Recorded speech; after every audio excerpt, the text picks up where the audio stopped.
2007 সালে শুরু হয়েছিল টি-20 বিশ্বকাপ। এরপর থেকে প্রত্যেকটি আসরেই বাংলাদেশ পার্টিসিপেট করেছিল, কিন্তু এবার প্রথমবারের মতো বাংলাদেশবিহীন একটি টি-20 বিশ্বকাপ দেখছে ক্রিকেট বিশ্ব। তানিন, যদি আপনাকে একটু জিজ্ঞেস করি, প্রথম এই বাংলাদেশবিহীন এই টি-20 বিশ্বকাপে এখন পর্যন্ত কেমন দেখলেন? প্রথম কথা যে বাংলাদেশ বিশ্বকাপ এরকম কোনো দিন আসতে পারে আসলে যতদিন থেকে ক্রিকেট দেখছি বা কাজ করছি ক্রিকেট নিয়ে, এই জিনিসটা কখনো চিন্তায় আসেনি যে বাংলাদেশ ওয়ার্ল্ড কাপ হবে আর বাংলাদেশ খেলবে না। তো নানান ঘটনার প্রবাহের পর আসলে এই সিচুয়েশনে আমরা এসে দাঁড়ালাম যে বাংলাদেশের একটা ওয়ার্ল্ড কাপ কিক অফ হয়েছে। হ্যাঁ, গতকাল যে প্রথম দিন ছিল ইডেন গার্ডেন্সে, বাংলাদেশের প্রথম ম্যাচটা খেলার কথা ছিল ওয়েস্ট ইন্ডিজের এগেনস্টে। সেখানে বাংলাদেশ যেহেতু খেলছে না, খেলেছে স্কটল্যান্ড। এখানটাতে তো বাংলাদেশও থাকতে পারতো, যতটা প্রতিটা বল দেখেছি আর এই একই ব্যাপারটা মনে হচ্ছে যে এখানে তো বাংলাদেশের তাসকিন থাকতে পারতেন, মুস্তাফিজ থাকতে পারতেন, লিটন দাস টস করার কথা, তিনি গতকাল একটা রেস ডে কাটিয়েছেন। কারণ জানেন যে অদম্য বাংলাদেশ টি-20 টুর্নামেন্ট চলছে, সেটার ফাইনাল আগামীকাল। তো খেলার কথা যদি বলেন, টি-20 ওয়ার্ল্ড কাপের শুরুটা বেশ ভালো হয়েছে। পাকিস্তান নেদারল্যান্ডসের ম্যাচ দিয়ে শুরু, শ্রীলঙ্কাতে খেলা হয়েছিল তাদের, বেশ ক্লোজ একটা ম্যাচ হয়েছে। কিন্তু ফাহিম আশরাফ একদম শেষ দিকে এসে 2 ওভারে 29 রান লাগতো, একদম 4টা ছক্কা মেরেছেন একটা ওভারে। সো বেশ ভালো ক্লোজ ম্যাচ হয়েছে। এবং পরের যে ম্যাচটা স্কটল্যান্ড আর ওয়েস্ট ইন্ডিজের, যেটা বাংলাদেশের খেলার কথা ছিল, দেন এগেইন বাংলাদেশ না থেকেও বারবার প্রাসঙ্গিক। এই আপনি যেহেতু এই ম্যাচটির কথাই বললেন, স্কটল্যান্ডের পরিবর্তে যেখানে মানে বাংলাদেশেই আসলে থাকার কথা ছিল, Right. বাংলাদেশকে বাদ দেওয়ার কারণে বাংলাদেশের পরিবর্তে স্কটল্যান্ডের সুযোগ হয় এই গ্রুপে। রাইট। প্রথম ম্যাচ ইডেন গার্ডেনে বাংলাদেশ যেখানে খেলার কথা ছিল সেখানে স্কটল্যান্ড খেললো। ইডেন গার্ডেন কিরকম দেখলেন? মানে গ্যালারি মোটামুটি ফাঁকাই দেখলাম। বাংলাদেশ থাকলে কি এটা আদৌ সম্ভব হতো? মানে এতটা কি ফাঁকা থাকতো বলে কি মনে হয়? না, মোটেও না। আমার মনে হয় না যে এরকম ফাঁকা যেত। যদি বাংলাদেশ ওয়ার্ল্ড কাপ খেলতে যেত ওখানে, আমি বলছি না পুরো ভরা হাউস থাকতো, ফুল হাউস শো হতো, গ্যালারি ভরে যেত, এটা বলছি না। তবে স্কটল্যান্ড আর ওয়েস্ট ইন্ডিজের ম্যাচে যে পরিমাণ ফাঁকা গ্যালারি, ইডেন তো অনেক বড় গ্যালারি, আমরা জানি almost 80,000 plus capacity, seating capacity আছে ওখানে। তো বাংলাদেশ খেললে ওখানে ডেফিনেটলি বাংলাদেশের ফ্যানরা তো ট্রাভেল করতে পারতেন হয়তো, যদি ওরকম সিকিউরিটি কনসার্নটা না থাকতো। সেক্ষেত্রে মাঠের খেলাটা আরও একটু জমতো বলে মনে হয়। কারণ স্কটল্যান্ডের চেয়ে টি-20তে বাংলাদেশ বেটার টিম, ঠিক আছে, মানে আপস অ্যান্ড ডাউনস আছে। তবে আপনি স্কটল্যান্ড কিন্তু এবার কোয়ালিফাই করতে পারেনি বাংলাদেশ না খেলাতে, ওই কারণে ইউরোপিয়ান কোয়ালিফায়ারের টপে ছিল বলে তাদেরকে নেওয়া হয়েছে। সো ফ্যান পার্সপেক্টিভ থেকে যদি বলি যে এটা আসলে বিশাল একটা সেটব্যাক, অ্যান্ড বাংলাদেশের ফ্যানদের জন্য তো অবশ্যই। আর ওখানে যে রেভিনিউ আছে, টিকিট সেলিং রেভিনিউ, সেখানেও নিশ্চয়ই আইসিসির একটা সেটব্যাক তো আছে অবশ্যই। আমি এই প্রশ্নতে আপনার কাছে যেতে চাচ্ছিলাম যে আইসিসির পাশাপাশি বিসিসিআইয়ের যে ওয়েস্ট বেঙ্গল ক্রিকেট অ্যাসোসিয়েশন থেকে যেই একটা রেভিনিউ আসার কথা ছিল কলকাতার ম্যাচ, স্পেশালি যেখানে বাংলাদেশের ম্যাচ হলে আমরা মোটামুটি গ্যালারি সবসময় ভরপুর দর্শকে কানাকানে পূর্ণ থাকতে আমরা দেখতাম। সেখানে এইরকম দর্শকের যে ভরাডুবি, দর্শক খরায় ভুগছে, টিকিট সেল হচ্ছে না। আমরা দেখছি যে অনেকগুলো ম্যাচ একদম এখনো টিকিট বিক্রি হয়নি বাংলাদেশের যেখানে খেলার কথা ছিল। সেখানে কি এইরকম কলকাতার অ্যাসোসিয়েশনের বা বিসিসিআইয়ের বা আইসিসির টিকিটের দিক দিয়ে কিরকম লস হলে হতে পারে বলে মনে হয়?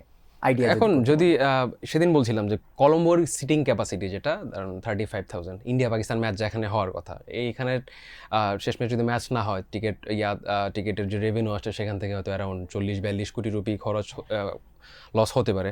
তো যেহেতু বাংলাদেশে ওখানে যেহেতু ইন্ডিয়ার ম্যাচ নাই, সেক্ষেত্রে বলা যায় যে কম্পারেটিভলি অন্যান্য গ্রাউন্ডের চেয়ে ইডেনে আর একটু কম খরচ হবে। কারণ ফুল হাউস শো আপনি এক্সপেক্ট করতে পারেন না যখন বিদেশে দুটা দল খেলবে। স্পেশালি বাংলাদেশ খেললে ওখানে আর একটু রেভিনিউটা একটু বাড়ার কথা ছিল হয়তো। সব মিলে আমি যদি মানে আইডিয়া করে বলি, হয়তো 20-25 কোটি রুপির মতো একটা সিটব্যাক, হয়তো ফিনান্সিয়াল একটা হিটও তো আসতে পারে। আইসিসি বলেন, সিএবি বলেন, ক্রিকেট অ্যাসোসিয়েশন অফ বেঙ্গল যেটা আছে, তাদের তো ডেফিনেটলি আছে। তো সব কিছু মিলিয়ে ওই ওয়ার্ল্ড কাপটা আসলে কলকাতার একটা ইডেন গার্ডেন্সের মতো একটা ভেন্যু, সেখানে ফাঁকা গ্যালারিতে খেলা হচ্ছে।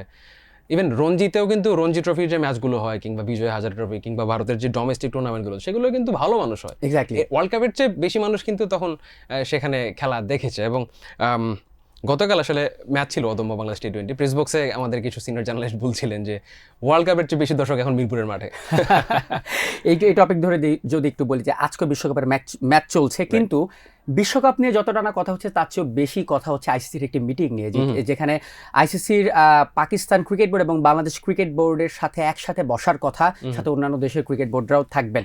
এই মিটিংটা নিয়ে যদি একটু বলতেন যে বিসিবি প্রেসিডেন্ট আমিনুল ইসলাম বুলবুল লাহোরে পৌঁছেছেন এই মিটিংটিতে জয়েন করার জন্য। সেখানে কি কি কথা হতে পারে? আমরা যতটুকু শুনেছি রিপোর্ট অনুযায়ী যে আইসিসি পাকিস্তানকে অনেক কিছু অফার করতে পারে, অনেক কম্পেনসেশন অফার করতে পারে তারা যদি ভারত বনাম পাকিস্তানের ম্যাচটি খেলে 15 ফেব্রুয়ারি, যেটি হওয়ার কথা। এখন পর্যন্ত বিবৃতি অনুযায়ী পাকিস্তান সেই ম্যাচটি খেলবে না, কিন্তু এই মিটিংয়ের পর কি তাদের এই স্ট্যান্ডটা বদলে যেতে পারে কিনা? চান্স আছে আসলে।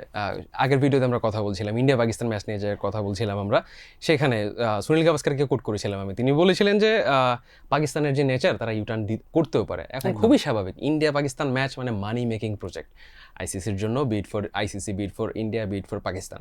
সো পাকিস্তান যদি না খেলে সেক্ষেত্রে কিন্তু তাদেরও একটা ফিনান্সিয়াল হিট এখানে আসবে, মানে অর্থ থেকে বঞ্চিত হবে আসলে। অ্যান্ড পার্টিসিপেশন ফি যেটা পায় সেটা যেহেতু 3টা ম্যাচ খেলবে, একটা ম্যাচ খেলবে না, এরকম সিলেক্টিভ পার্টিসিপেশন তো আসলে আইসিসি অ্যালাউ করে না। এটা হচ্ছে ব্যাপার। অ্যান্ড পাকিস্তান এখন আমার মনে হয় যে ওখান থেকে সরে আসতে পারে। আর যেটা বলছিলেন যে বিসিবি সভাপতি আমিনুল ইসলাম বুলবুল, তিনিও গেছেন।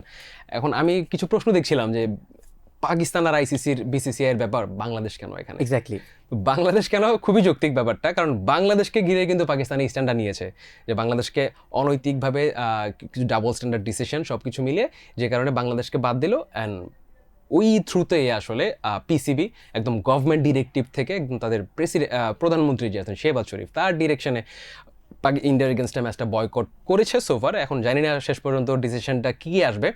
অ্যান্ড বাংলাদেশকে রাখার বিসিবি প্রেসিডেন্ট আমিনুল ইসলাম বুলবুলকে রাখার আসলে পয়েন্ট ওটাই যে হয়তো মধ্যস্থতাকারী হিসেবে তিনি থাকতে পারেন এখানটাতে। অ্যান্ড যেহেতু বাংলাদেশ ওয়ার্ল্ড কাপে এবার খেলেনি সিকিউরিটি কনসার্ন দিয়ে, পাকিস্তানও এখানে কানেক্টেড, তো আমার মনে হয় যে এখানে হয়তো কোনো ওই যে আপনি যেটা বলছিলেন কম্পেনসেশন হতে পারে, সেটা ফার্দার কোনো বড় সিরিজ হতে পারে। ফিনান্সিয়াল ইমপ্লিকেশন যেটা আছে সেটা সামনে এই বছর পরে 2028 সাল থেকে আসলে নতুন রেভিনিউ শেয়ারিং মডেলটা আসবে, ফিসক্যাল ইয়ার ওয়াইজ যে রেভিনিউটা শেয়ার করে থাকে। এইসব নিয়ে তো আমরা আলোচনা করেছি অনেক, এবং প্রচুর রিপোর্টও হয়েছে যে ইন্ডিয়া পাকিস্তান ম্যাচ না হলে পাকিস্তানের উপর কীরকম ইফেক্ট পড়তে পারে, বাংলাদেশ যে খেললো না তাদের আসলে কীরকম ইফেক্ট পড়তে পারে। আমরা একটা পর্যায়ে দেখেছি যে শ্রীলঙ্কা ক্রিকেট বোর্ড, মানে রিপোর্ট অনুযায়ী শ্রীলঙ্কা ক্রিকেট বোর্ড পর্যন্ত পিসিবিকে রিকোয়েস্ট করেছে ম্যাচটি খেলতে, কারণ ম্যাচটি কিন্তু শ্রীলঙ্কায় হবার কথা। হ্যাঁ, সেটা অবশ্যই কানেক্টেড, সবই আসলে ইন্টার কানেক্টেড। আপনি ওখানে ক্রিকেটের যে ইকোনমিটা আছে, ইন্ডিয়া পাকিস্তান ম্যাচ দেখার জন্য অনেকে হয়তো জাস্ট ওই ম্যাচটা পার্টিকুলারলি দেখবেন বলে শ্রীলঙ্কার ইয়ার টিকিট করেছেন, নিশ্চয়ই তাদের হোটেল বুকিংগুলো ছিল। শেষ পর্যন্ত যদি ম্যাচটা না হয় তারা নিশ্চয়ই হোটেল বুকিংগুলো ক্যান্সেল করবেন। আর আমরা শ্রীলঙ্কা যেরকমটা দেখি, যেরকম ট্যুরিজম বেসড কান্ট্রি, তাদের যে ইকোনমিটা সেটা কিন্তু ওই ট্যুরিজম থেকেই ম্যাক্সিমামটা উঠে আসে। সো এখানে একটা বিশাল ধাক্কা খাবে তারা। এই জন্যই আপনি রিপোর্ট অনুযায়ী যেটা বলছিলেন, শ্রীলঙ্কা পিসিবিকে রিকোয়েস্ট করেছে, এবং পিসিবিও জানিয়েছে যে আমরা আমাদের যে কনসার্ন ডিপার্টমেন্ট আছে তাদের সাথে কথাবার্তা বলে জানাবো। এখন ইন্ডিয়া পাকিস্তান ম্যাচ আমার মনে হচ্ছে হয়ে যাবে। এই হয়ে যাবে মনে যেহেতু হচ্ছে আপনার, আরেকটা যদি আমি কথা একটু বলে থাকি যে পাকিস্তান এবং আইসিসির মধ্যে যে সম্পর্কটা, সেটা কি বর্তমান সিচুয়েশন অনুযায়ী কি অবনতি হলো বলে কি মনে হয়? কারণ আমরা দেখছি যে পাকিস্তানের সাবেক ক্রিকেটাররা থেকে শুরু করে সাবেক আইসিসি প্রেসিডেন্ট, যিনি পাকিস্তানি ছিলেন, তিনিও বলেছেন যে আইসিসি এই ব্যাপারটা টোটালি বিসিসিআই কেন্দ্রিক হয়ে যাচ্ছে, যে এটা কি আদৌ আইসিসি নাকি বিসিসিআই। এখন সব মিলিয়ে পাকিস্তানকে কি, আমরা রিপোর্ট অনুযায়ী যদি আরেকটু বলি যে ভারতীয় গণমাধ্যমগুলো বলছে যে পাকিস্তানকে অফার করা হতে পারে তারা ইন্ডিয়ায় গিয়ে সিরিজ খেলবে, সেক্ষেত্রে বিশাল একটা ফিনান্সিয়াল বেনিফিট তো তারা হবেই, প্লাস বাংলাদেশকেও এইসব দিক দিয়ে কাছাকাছি কিছু একটা অফার করা হতে পারে বলে মনে হয়। হ্যাঁ, রিপোর্টে তো এরকমই দেখলাম। আপনি যেটা বলছিলেন যে কম্পেনসেশনের ব্যাপার, হয়তো একটা মানে এটা গিভ অ্যান্ড টেকের ব্যাপার হয়ে যেতে পারে যে ঠিক আছে এই ম্যাচটা খেলো, কারণ এই ম্যাচটা না খেললে জাস্ট এই ম্যাচ থেকে আইসিসি রেভিনিউ লস করবে অ্যারাউন্ড $500 মিলিয়ন, যেটা বাংলাদেশি মুদ্রায় 6100 কোটি টাকা, হিউজ অ্যামাউন্ট। সো আইসিসি চাচ্ছে না এটা কোনোভাবে হাতছাড়া করতে। অ্যান্ড এখানে আইসিসি হয়তো একটু মানে একটা জিরো গ্রাউন্ডে তো আসতে হবে, আদারওয়াইজ ম্যাচটা আগাবে না, কারণ পাকিস্তানও তাদের গ্রাউন্ড হোল্ড করে আছে, ইন্ডিয়া তো বলছে আমরা খেলবো। বাট এখন বেসিক্যালি নেগোসিয়েশনটা আইসিসি আর পাকিস্তানের মধ্যে, পিসিবির মধ্যে অ্যাকচুয়ালি নেই, কারণ সরকারি ডিসিশন যেহেতু চলে আসছে, সরকারি ইন্টারফারেন্স চলে আসছে যে সিকিউরিটি পারপাসে তারা আসলে খেলতে দিবে না। অ্যান্ড যে একটা নৈতিক যে একটা অবস্থান যে বাংলাদেশকে তারা যেটা বলছে যে অনৈতিকভাবে বাদ দেওয়া হয়েছে, তো সব কিছু মিলে একটা জিরো গ্রাউন্ডে তো আসতে হবে। অ্যান্ড যেহেতু আর খুব বেশি দিন বাকি নেই ইন্ডিয়া পাকিস্তান ম্যাচটা, ওই ম্যাচটার মানে মাঠের লড়াই যেমনই হোক, এই ম্যাচ ঘিরে হাইপ, মিডিয়া হাইপ, ফ্যান্সের হাইপ, আইসিসির প্রমোশন থেকে শুরু করে সব কিছু একদম রমরমা থাকে আর কি। সো সব কিছু মিলে আইসিসি চাচ্ছে না যে এত বড় একটা ফিনান্সিয়াল প্রজেক্টে এভাবে ধসে পড়ুক। আর আমার মনে হয় যে এখন যতখানি লাস্ট যে ডেভেলপমেন্ট দেখলাম যে আইসিসির সিইও এবং ভাইস প্রেসিডেন্ট যারা আছেন তারা ওই মিটিংটাতে অ্যাটেন্ড করবেন, তো এখান থেকে মনে হয় যে একটা ফলপ্রসূ ফলাফল আসতে পারে, হয়তো ম্যাচটা মাঠে গড়াতে পারে, এরকম ডিসিশন হয়তো দেখতে পারি আমরা। Thank you Tanin. Thank you. আগামী 15 ফেব্রুয়ারি শ্রীলঙ্কার মাটিতে হওয়ার কথা ভারত পাকিস্তান ম্যাচ, কিন্তু পাকিস্তান সরকার থেকে জানানো হয়েছে পাকিস্তান এই বিশ্বকাপে খেললেও ভারতের বিপক্ষে ম্যাচটি কোনো মূল্যেই খেলবে না। বর্তমানে পাকিস্তানে অবস্থান করছেন বিসিবি সভাপতি আমিনুল ইসলাম বুলবুল। সেখানে আইসিসির সঙ্গে পাকিস্তান ক্রিকেট বোর্ড এবং বাংলাদেশ ক্রিকেট বোর্ডের একটি যৌথ মিটিং হবে, সেখানে আরও ক্রিকেট বোর্ডের কর্তারাও থাকবেন।